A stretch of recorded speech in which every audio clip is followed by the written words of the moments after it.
Video में हम बात करेंगे मोमेंटम स्टॉक्स कहाँ से आप लेके आओगे और ऐसा क्या क्या आप उस स्टॉक्स के अंदर आपको देखना है जो स्टॉक अगर आज आप लेते हो तो विद इन अ वीक तक आपको वो स्टॉक अच्छा खासा रिटर्न दे दे। क्योंकि क्या होता है ना कि आपने मार्केट में देखा होगा कि कोई भी स्टॉक्स आया टॉप गेनर में आने के बाद 2 या 3% का रिटर्न दिया। निफ्टी 50 के जो 50 स्टॉक्स है उसके अंदर कोई 1% रिटर्न दे रहा, कोई 2% रिटर्न दे रहा है। ठीक है, वो स्टॉक देखने के बाद आपको लगता है कि हो सकता है इसमें कल और रिटर्न दे दे, या ये भी हो सकता है कि ऑलरेडी वो आज इतना रिटर्न दे चुका है कि कल वो गिर भी सकता है।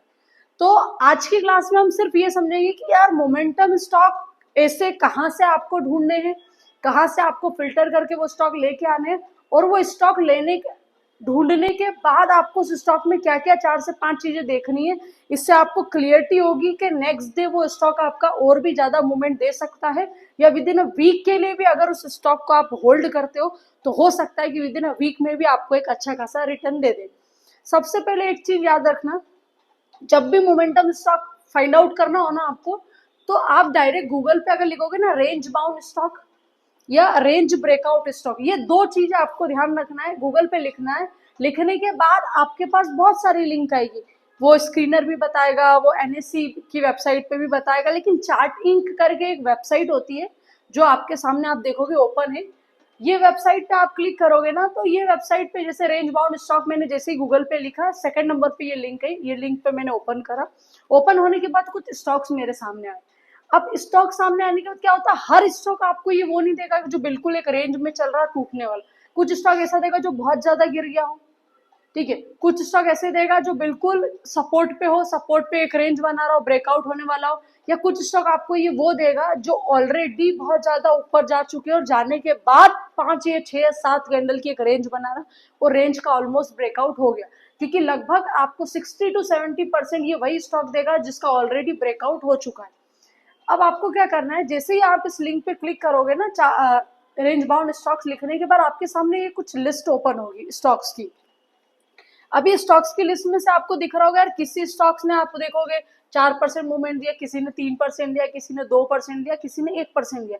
बहुत सारे स्टॉक है, पेज सेकंड थर्ड फोर्थ आप करोगे बहुत सारे स्टॉक आ जाएंगे, और यहाँ पर लगभग आपको दिख रही हर स्टॉक की प्राइस भी दिख रही है आपको, और वॉल्यूम भी दिख रही है। प्राइस भी दिख रही है, वॉल्यूम भी दिख रही है।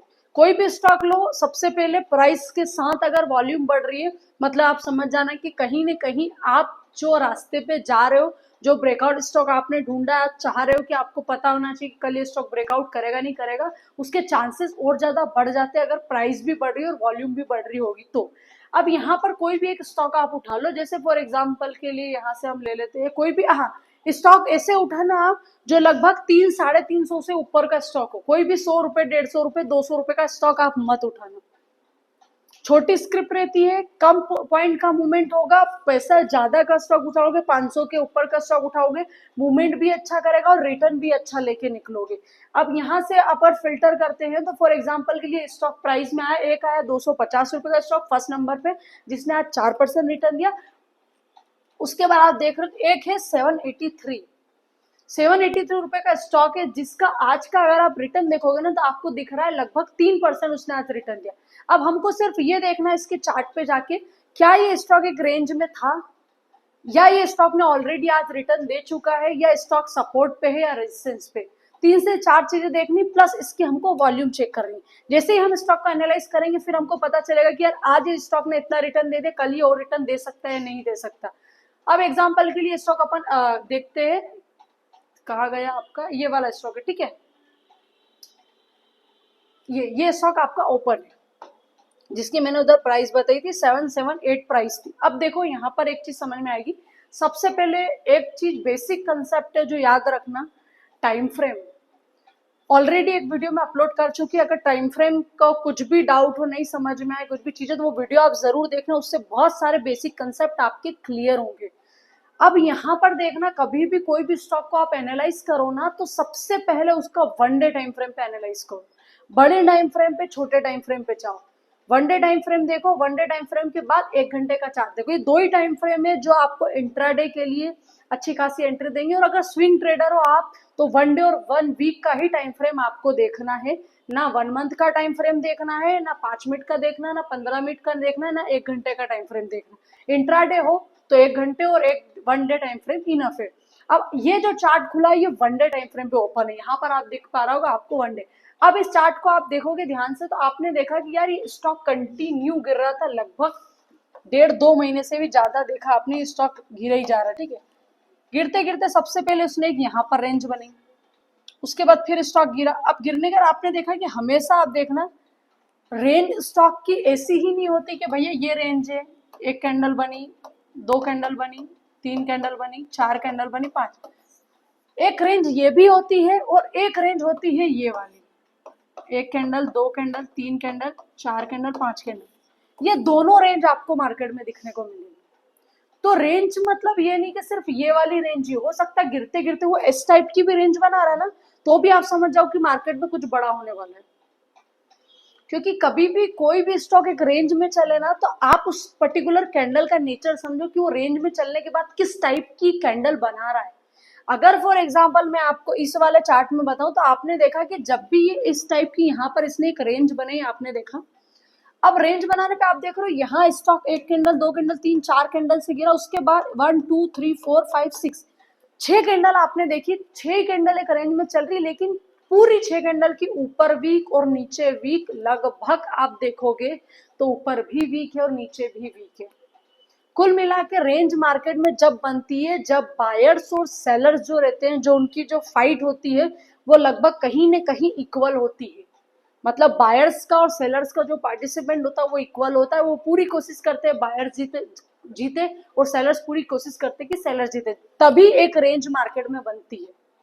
अब यहाँ पर आपने देखा कि मार्केट में एक रेंज बनी। अब रेंज बनने के बाद क्या हुआ, ऊपर की वीक और नीचे की भी, मतलब बहुत कुल मिला के बहुत सारी वीक आ रही ना, अगर ऊपर भी बहुत सारी वीक है, नीचे भी बहुत सारी वीक है, मतलब समझ जाना कहीं ना कहीं मार्केट ना उसके हाई को ब्रेक कर रहा है ना उसके लो को ब्रेक कर रहा है। तो इसमें कंसेप्ट क्लियर होता है कि यार अब हो सकता है कि हाई ब्रेक हुआ तो अच्छा खासा मूवमेंट कर सकता है, लो ब्रेक हुआ तो अच्छा खासा नीचे मूवमेंट कर सकता है, या ये भी हो सकता है कि वो रेंज को आगे कंटिन्यू भी कर सकता है, ठीक है।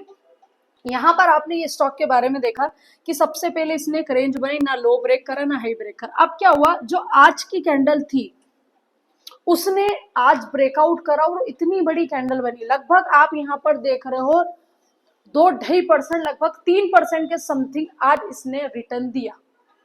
अब रिटर्न तो दे दिया इसने। अब क्या हुआ कि मार्केट जब क्लोज हो गया, लगभग क्लोजिंग टाइम, मतलब लगभग समझ लो 3 बजे आपने वापिस से इस चार्ट को देखा, तो आपने एक चीज नोटिस करी कि मैम 3 बजे के समथिंग मार्केट ने पूरा रिटेस्टमेंट मार दिया था, मतलब जो फुल बॉडी कैंडल थी लगभग वो हाफ से भी नीचे आके क्लोज हुई है। मतलब उसमें मार्केट में बायर्स आए थे, बायर्स ने ब्रेकआउट करा, ब्रेकआउट होने के बाद सेलर्स मार्केट को वापस उसी जोन के अंदर में लेके आए। अब देखोगे तो ये वाला जोन आपको दिख रहा, तो ये जो कैंडल की जो वीक है, देखो ये कैंडल की वीक ऊपर है और ये जो बॉडी है ये अभी भी इस जोन के अंदर ही है। तो ये पर्टिकुलर स्टॉक आपको ये बोलना चाह रहा है कि अभी इसमें कोई फ्रेश एंट्री नहीं बन रही है।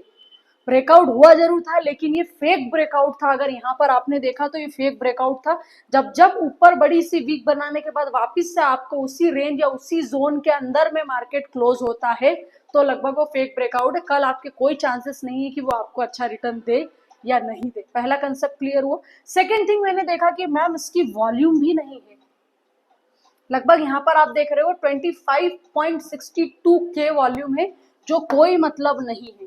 हाँ, यहाँ पर मिलियन में अगर वॉल्यूम होती तो चांसेस होते कि ये स्टॉक हो सकता है कि अपने को कल अच्छा खासा रिटर्न देके चले जाए या विद इन अ वीक में अच्छा खासा रिटर्न दे। पहली चीज ब्रेकआउट फेक, सेकेंड चीज वॉल्यूम नहीं है, ठीक है। अब ये दो कंफर्मेशन हमको इस स्टॉक में मिल गए। अब हो सकता है कि अब ये स्टॉक में क्वेश्चन मार्क आपके दिमाग में क्वेश्चन ये उठाएगा कि मैम अब इसको छोड़ना है या इसमें आने वाले समय में भी एंट्री मिल सकती है, नहीं मिल सकती। आपको सिर्फ ये करना है कि ये जो मैंने जोन बनाया इसको मार्क करके छोड़ दो। अब हो सकता है आपने आज तो इसमें एंट्री नहीं ली क्योंकि मैंने लॉजिक आपको बता दिया। अब इसमें आगे जाके एंट्री बनेगी कि नहीं बनेगी उसके लिए आपको सिर्फ ये करना है कि अगर कल कोई भी एक छोटी सी कैंडल आपने देखा, चाहे रेड हो ग्रीन हो डजंट मैटर, कोई भी छोटी सी कैंडल इस वाले जोन के ऊपर अगर बनती है तो चांसेस है आपकी कि नेक्स्ट डे वो कोई भी एक कैंडल बनाएगा और इस जो आज की कैंडल का जो हाई है वहां तक इजिली वो स्टॉक चले जाएगा। क्लियर हो रहा है मेरा समझाने का मतलब? इजिली आपका स्टॉक वहां तक चले, लेकिन छोटी सी कैंडल बहुत इंपॉर्टेंट है। ये अगर छोटी सी कैंडल बनने के बाद ग्रीन हो रेड हो कोई मतलब नहीं, स्पैनिंग टॉप जैसी कैंडल अगर बनी है तो वो कैंडल अगर आप यहाँ पर बनी है उसके साथ वॉल्यूम भी अगर 1 मिलियन 2 मिलियन है, मतलब लगभग समझ जाना कि हो सकता है कि नेक्स्ट डे ये और अच्छा खासा मूवमेंट आपको दे दे। ये एक स्टॉक हमने एनालाइज करा, आपको समझ में आएगा। नेक्स्ट स्टॉक अगर हम वापस से वही चार्ट पे जाते हैं रेंज बाउंड स्टॉक्स में, ये क्लिक कर अब यहाँ देखो कोई भी वापस एक बड़ी प्राइस वाला स्टॉक ले लेते हैं। बड़ी प्राइस वाला स्टॉक में लगभग यहाँ पर बड़ी प्राइस वाला कोई स्टॉक दिख नहीं रहा है, ये आप देख लो, ये वाला 206 रुपए का स्टॉक है, आप देख सकते हो। अदरवाइज आगे भी लिस्ट में देख लेते, कभी कोई और भी स्टॉक हो, ये स्टॉक देख लेते। 543 का स्टॉक की प्राइस है, आज चेंज हुआ 1% का। वॉल्यूम देख रहे हो लगभग अच्छी खासी वॉल्यूम है, 1 लाख से ऊपर वॉल्यूम है। ये स्टॉक को हम चार्ट में देखते हैं और स्टॉक का नाम है बजाज इलेक्ट्रिकल्स लिमिटेड। इसको चार्ट पे देखेंगे, यहाँ पर अपन आए बजाज लिखा इलेक्ट्रिक,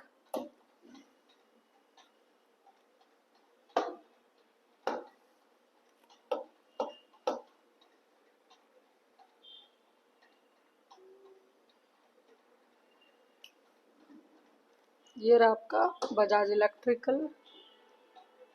वापिस से 1 डे टाइम फ्रेम पे ये हुआ आपका चार्ट ओपन। अब यहाँ पर देखना, इस स्टॉक में आपको एक चीज देखना, सबसे पहले वापस से देखो स्टॉक गिरता हुआ आ रहा है उठता। आपने देखा कि मैम ये स्टॉक तो कंटिन्यू गिरता हुआ ही आ रहा है।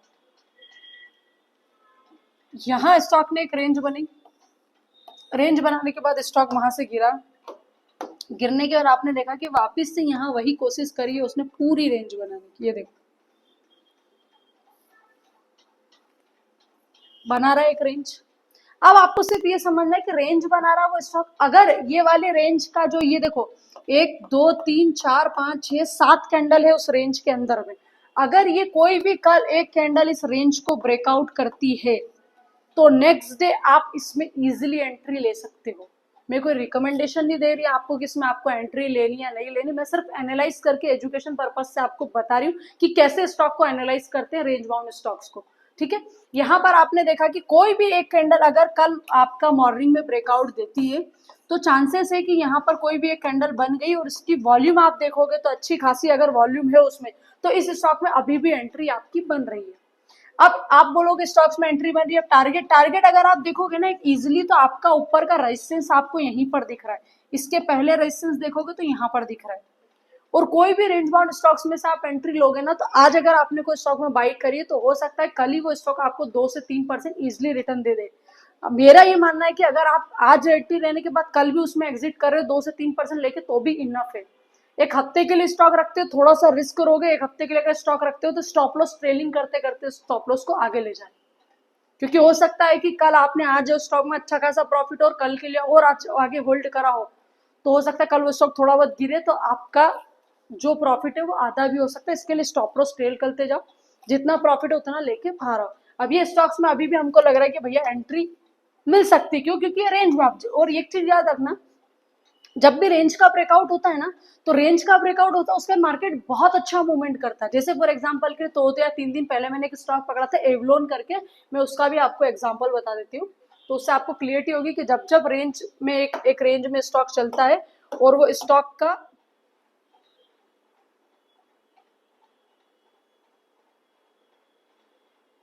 देखो, जैसे ये स्टॉक की बात करते हैं ना तो ये भी काफी रेंज में था, मतलब कहीं ना कहीं एक रेंज में था। एक रेंज में जाने के बाद हमने देखा था कि यार ये जब भी एक रेंज ब्रेकआउट करता है तो अच्छा खासा रिटर्न देता है।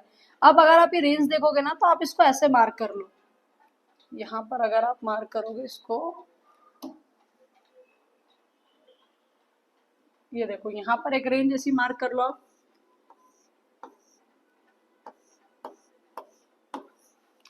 प्रॉपर था रेंज में। अब ये रेंज में ऐसा नहीं है कि रेंज में कोई 1 या 2 दिन से था, लगभग आप देखोगे 2 से 3 हफ्ते तक कंटिन्यू एक रेंज में था। और रेंज में होने के बाद आपने देखा कि लगभग ये रेंज का एक कैंडल ने जो ब्रेकआउट करा, इस वाली कैंडल ने, उस वाली कैंडल के बाद आपने जैसे ही एंट्री ली लगभग उसके बाद ये स्टॉक ने 25% रिटर्न दिया है। रेंज ब्रेकआउट के बाद 25% रिटर्न दिए। ऐसे स्टॉक आपको बहुत सारे मिल जाएंगे जो कब जब भी जब अपनी स्टॉक की एक रेंज तोड़ते हैं, रेंज तोड़ने के बाद अच्छा खासा रिटर्न देते हैं। आपको सिर्फ कुछ चीजों का ध्यान रखना है। जब मैंने ये स्टॉक में एंट्री ली थी ना, जब मैंने सिर्फ स्टॉक की एक चीज देखी थी कि सबसे पहले तो प्राइस बढ़ी, मतलब ये वाली जो कैंडल थी इसने ब्रेकआउट दिया, और ब्रेकआउट दिया किससे, फुल बॉडी कैंडल से ब्रेकआउट दिया। फुल बॉडी कैंडल से ब्रेकआउट देने के बाद सेकेंड थिंग, जब मैंने इसकी वॉल्यूम चेक करी थी तो वॉल्यूम भी बहुत अच्छी खासी थी इसमें। उसके बाद मैंने एंट्री ली, क्योंकि मेरा एसएल जो था, एसएल मेरा थोड़ा सा छोटा आ रहा था, लेकिन मेरे को पता था कि अगर कल ब्रेकआउट हुआ तो बहुत अच्छा रिटर्न दे सकते हैं। एक चीज ये भी होगी कि कभी कभी रेंज ब्रेकआउट स्टॉक में आप ट्रेड लोगे ना, तो आपको लगेगा कि ब्रेकआउट होने वाला, और नेक्स्ट डे हो सकता है कि ब्रेकआउट ना हो। इसलिए प्लीज आपका एसएल आप लेके चले, एसएल लेके चलोगे तो कोई रिस्क नहीं है। छोटा सा एसएल जाएगा, और टारगेट आप देख रहे हो कि 2 दिन के अंदर में लगभग 25% रिटर्न है, जो मेरे हिसाब से काफी अच्छा रिटर्न है।